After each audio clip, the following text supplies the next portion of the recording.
Hey guys! Hoje nós vamos falar sobre duas possíveis traduções para o verbo conhecer em inglês.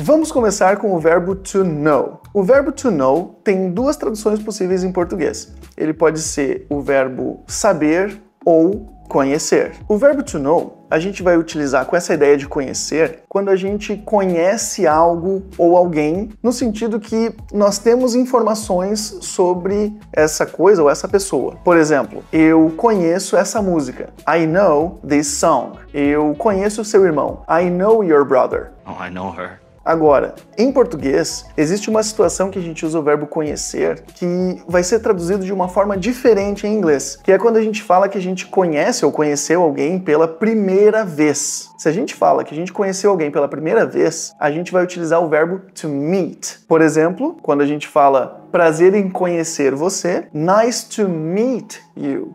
It's nice to meet you. I'm Allison. Nice to meet you. Nice to meet you. Por isso que nesse caso a gente usa o verbo to meet, porque a gente está conhecendo a pessoa pela primeira vez. O passado do verbo to meet é met. Então eu poderia dizer, eu conheci ela ontem. I met her yesterday. A primeira vez que eu conversei com ela, que eu vi ela, foi ontem. Então, I met her yesterday. Um detalhe importante com o verbo to meet. Em português, quando a gente fala que duas pessoas se conheceram, a gente usa esse se. Por exemplo, meus pais se conheceram em 1980. Nesse caso, esse se em inglês não existe. Então a gente vai falar My parents met in 1980. O verbo to meet, ele também pode ser utilizado quando a gente fala que a gente vai encontrar alguém que a gente já conhece. Tudo bem, a gente pode usar o verbo to meet nesse caso. Por exemplo, eu quero encontrar meus amigos amanhã. I want to meet my friends tomorrow.